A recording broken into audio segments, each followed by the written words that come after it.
아멘. 이스라엘 역사 속에 그들이 중요하게 여기는 사건 중에 하나가 좀 가장 큰 사건이 출애굽의 사건이고, 또 포로기 후에 그들이 다시 하나님께서 약속하신 땅으로 돌아오는 그런 사건일 겁니다. 그래서 많은 구약의 이야기들을 구약 성경을 읽어보면 항상 출애굽의 이야기들이 항상 다시 한번 선포되어지고, 그것을 통해서 하나님이 하나님이심을 이 땅을 주장하시고 창조하시고, 또 하나님을 하나님으로 인정하고 예배하는 이유들, 또 그런 하나님의 살아계신 역사를 그들이 출애굽의 사건을 통해서 노래하고 있고 감사하고 있고, 또한 선포되어지는 것들을 바라보게 됩니다. 오늘도 시편 기자는 출애굽 사건을 다시 한번 돌아보면서 하나님이 누구신지, 또한 이스라엘은 유다 백성들은 누구인지를 확인하면서 그들이 다시 한번 하나님을 찬양하고 있고, 또 하나님 앞에서 그들이 어떤 모습을 살아가야 할지에 대해서 돌아보고 있는 것을 우리가 바라보게 됩니다. 이 시대를 살아가고 있는 그리스도인들에게 출애굽과 같은 사건, 포로기에서 다시 해방하시는 그런 하나님의 구원의 사건은 뭐니 해도 십자가와 부활의 복음인 줄 우리가 믿습니다. 그래서 우리가 교회에서 끊임없이 반복적으로 선포되어지는 것이 예수님의 십자가 부활의 복음의 메시지일 수밖에 없는 이유가, 우리가 예수님의 십자가 부활을 매일매일 선포함으로 다시 한번 하나님이 누구신지를 알고요, 또 나는 누구인지를 깨달아서 하나님 앞에서 우리가 하나님께서 받으시기에 합당한 경배와 예배로, 또 우리의 삶 속에서 믿음의 순종으로 하나님께 기쁨이 되는 삶을 살아갈 수 있는 그런 원동력이 되는 것은 우리가 복음으로 매일매일 돌아가고, 또 복음으로 우리의 삶을 채워나갈 때 하나님께서 우리에게 은혜와 능력의 삶을 넉넉히 살게 하실 줄 믿습니다. 오늘 출애굽의 사건을 다시 한번 돌아보시면 1절에 이스라엘이 애굽에서 나오며 야곱의 집안이 언어가 다른 민족에서 나올 때, 보시면 오늘 이 시편 기자는 계속해서 반복되어지는 대꾸 구절을 통해서 그 자신의 이야기를 해나가고 있는 것을 보게 됩니다. 애굽에서 나오고 다른 언어가 다른 민족에서 나올 때 같은 얘기를 다른 표현을 통해서 그들의 출애굽의 사건을 선포하고 있고요. 그 사건이 그들이 출애굽할 때 일어난 일들을 2절에서 설명해주고 있는데, 유다는 여호와의 성소가 되고 이스라엘은 그의 영토가 되었도다. 이 성소를 뜻하는 카데시라는 단어는요, 거룩한 장소나 거룩한 사물을 가르칠 때 흔히 쓰여지는 단어다라고 얘기합니다. 하나님께서 이스라엘 민족을 하나님의 거룩한 백성으로 삼으시고, 또 하나님께서 거룩한 하나님의 통치가 임하는 장소, 그것을 나타낼 때 이제 성소, 카데시라는 단어를 통해서 이 여호와의 성소, 하나님께서 하나님의 거룩한 자녀들을 만나고, 또 하나님께서 그 자리에서 통치하시는 자리를 하나님의 거룩한 장소, 성소다라고 표현하고 있고요. 이 하나님께서 이 성소를 통해서 구약 역사를 보시면 이제 성막을 지으시고, 또 그곳에 성소와 지성소를 구별하시고, 그곳에서 하나님이 이스라엘 백성들을 만나 주셨죠. 그래서 이 하나님의 거룩한 장소, 특별히 이 거룩하다라는 단어 속에 있는 것이 하나님의 신실하심입니다. 그래서 하나님의 성소, 여호와의 성소, 하나님께서 만나주시는 자리, 또 하나님의 그 신실하심, 하나님의 약속이 하나도 땅에 떨어지지 않고 다 이루어지는 그런 하나님의 신실하신 자리를 우리가 성소라고 표현하고요.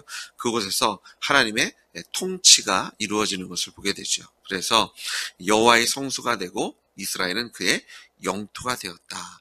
하나님의 영토, 하나님의 성소, 출애굽 사건을 통해서 하나님께서 그들을 불러내셔서 하나님의 거룩한 공동체, 교회라는 단어가 에클레시아, 하나님께서 불러내셨다라는 단어입니다.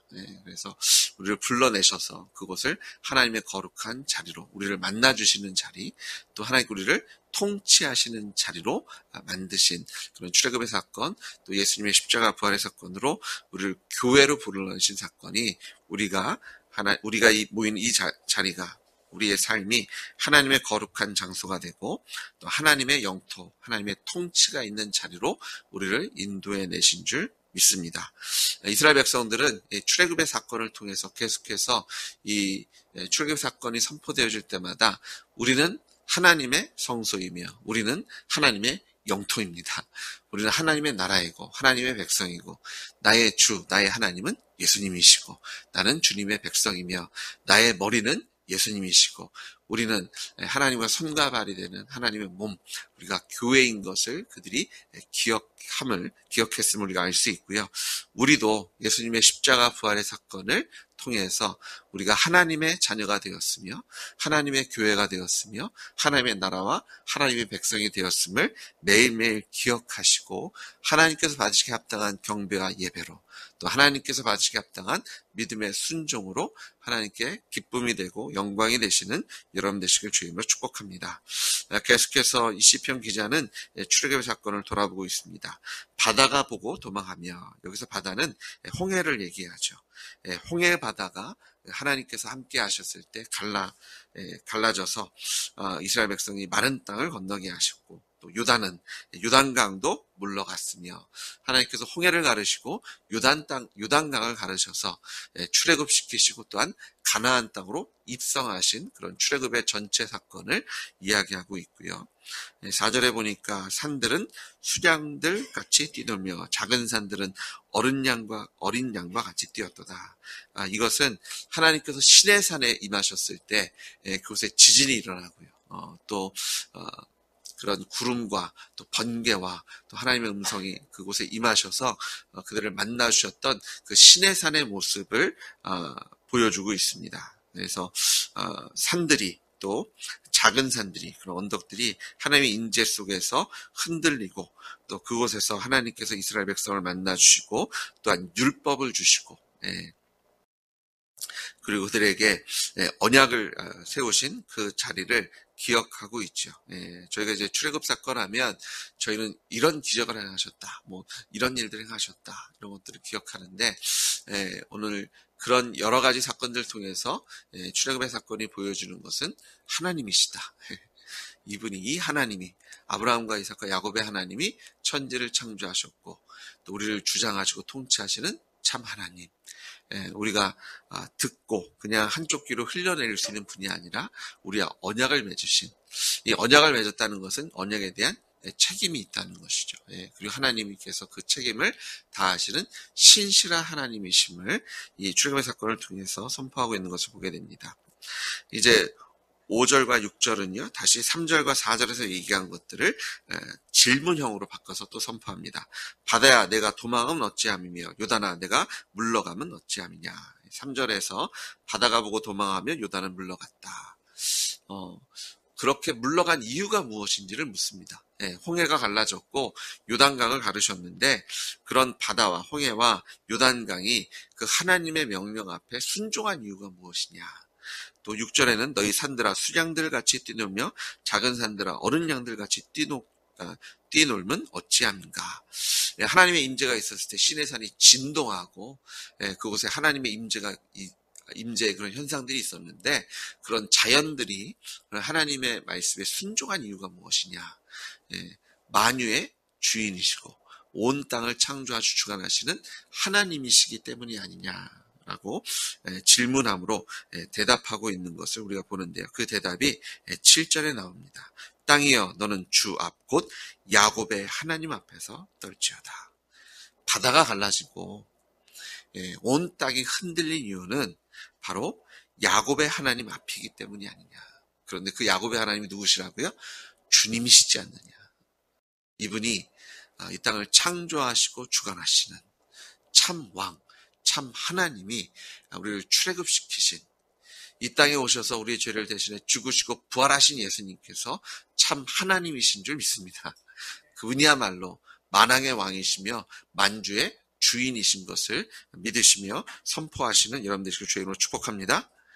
그래서 8절에 보니까 그가 반석을 쳐서 못물이 되게 하시며 차들로 샘물이 되게 하셨도다. 우리의 생명수가 되셨던 광야에서 하나님께서 반석에서 물을 내시고 예, 그, 그 차돌에서, 반석과 차돌이 같은 말인데요. 그곳에서 샘물을 내게 하셨던 그 하나님. 예수님께서 우리의 반석이, 생명의 반석이 되어주신 줄 믿습니다. 생수로 오신 예수님을 우리가 출애굽기를 통해서 다시 한번, 출애굽을 통해서도 그런 예표가 되시는 그런 예수님의 모습을 우리가 바라보게 되는데요. 하나님께서 출애굽 사건을 통해서 이스라엘의 참 하나님이 누구신지, 단지 이스라엘의 참 왕이 되신 것이 아니라 만왕의, 만주의 온 땅을 다스리고 통치하시는 분이 하나님이심을 보이셨고, 또 그들과 언약을 맺으신 분이 그들이 바로 그 하나님의 백성인 것을 선포하고 있고, 만물이 야곱의 하나님 앞에서 이렇게 떨고 있는데, 그럼 우리는 하나님의 나라가 되고 백성된 우리는 하나님 앞에 어떤 모습으로 서야 할지를 보여주고 있는 것이 시편 114편인 것을 우리가 바라보게 됩니다. 예수님께서 죄와 사망의 원세를 멸하셨습니다. 이 예수님이 죄와 사망을 멸하시고 온 땅을 주장하시는 참 하나님이십니다. 사망도 예수님 앞에 굴복하고 순종했는데 우리는 어떤 모습으로 하나님 앞에 서야 될지, 당연히 우리도 하나님 앞에, 예수님 앞에 굴복하며 하나님의 말씀 앞에 순종하고, 또 무엇보다도 하나님께서 받으시기 합당한 예배를 예수님으로 말미암아 우리 하나님께 기쁨이 되는 예배와 또 찬양으로 하나님께 기쁨이 되는 삶을 살아야 되는 것이 당연하고 마땅한 줄 믿습니다. 사실 우리가 인내할 수 있는 이유, 원수도 사랑할 수 있는 이유, 우리가 어떻게 보면 다람쥐 쳇바퀴 도는 것처럼 매일매일 살아가는 의미가 있나라고 생각되어질 수도 있는 삶 속에서 의미를 찾고 또 그곳에서 기쁨으로 살아갈 수 있는 이유는 우리가 매일매일의 삶 속에서 예수님의 십자가 부활 앞에 서기 때문입니다. 내 인생의 주인이 내가 아니라 하나님이시기 때문이고요. 우리가 아무 의미 없는 것처럼 여겨지는, 그리고 반복적으로 해도 응답도 없고 너무나 오랫동안 기다려야 되고 이제는 그만해야 되나 이런 생각이 드는 상황 속에서도 우리가 꾸준하게 인내하며 참고 견디며 나아갈 수 있는 이유는 나의 이 삶이 나의 삶이 아니라 하나님의 삶이고요. 우리가 그런 사람들 앞에, 어떤 능력자 앞에 서 있는 것이 아니라 땅이 주 앞에, 야곱의 하나님 앞에서 떨고 있기 때문에 우리가 바로 주님 앞에 서 있는 줄 믿습니다. 주님께서 우리의 머리 되시고 예수님께서 우리의 삶을 주장하고 인도하고 계시는 것을 믿습니다. 시편 기자가 출애굽의 사건을 통해서 다시 한번 하나님, 만유를 주장하시고 창조하신 하나님 앞에 섰던 것처럼 우리가 이 아침에 예수님의 십자가 부활 앞에 다시 나가셔서 복음 앞에 서셔서 오늘도 부활하신 예수님이 나의 주님이시며 하나님이심을 믿음으로 선포하시고 삶 속에서 드러내시는 간증으로 하나님께 영광 돌리시는 여러분 되시길 주의 이름으로 축복합니다. 기도하시겠습니다. 예수님의 십자가 부활 앞에 다시 나아갑니다. 예수님 달려 죽으신 십자가 바라보고 아버지 하나님, 그냥 보는 것이 아니라 빈 무덤을 통해서 그 십자가 바라볼 때 피 흘리고 죽으신 이가 하나님이시고 부활하신 이가 나의 주님이시며 하나님이심을 오늘도 믿음으로 선포하오니, 하나님, 주님의 신실하심과 주님의 그 끝없는 사랑 앞에 오늘도 무릎 꿇고 기도하며 우리의 삶을 주님 앞에 내려놓습니다. 나의 나던 것은 하나님의 은혜이며 우리가 천지를 창조하 주관하시는 하나님 앞에 서 있음을 주님 앞에 고백하오니 오늘도 믿음으로, 오늘도 순종함으로, 오늘도 하나님의 말씀을 우리의 마음에 새겨주신 하나님의 말씀을 믿고 의지함으로 아버지 주님 뜻대로 살겠습니다. 하나님 모든 말씀에 아멘하며 살겠습니다. 주님 말씀 붙잡고 믿고 인내하고 참고 견디며 주님의 인도하심에 아버지 순종하며 걷겠사오니 주님께 우리의 삶 속에 열매로 또 찬양으로 감사로 간증으로 채워주실 것을 믿습니다. 오늘 우리의 삶 속에서 주님 성령의 충만한 역사로 채워 주시옵소서. 주님께서 이루어 주시옵소서. 특별히 우리의 연약함을 아시는 하나님, 우리를 강건하게 하시고 우리의 부족함을 아시는 하나님 채워주시고, 특별히 우리 지체들 중에 육신의 질병을 갖고 있는 아버지 그 영혼, 그 삶을 주님께서 긍휼히 여기셔서 치료하시고, 또 주님 앞에 신음으로 기도하고 있는 우리 지체들의 기도를 주님께서 이 아침에 들어 주시옵소서. 예수님의 이름으로 기도드렸습니다. 아멘.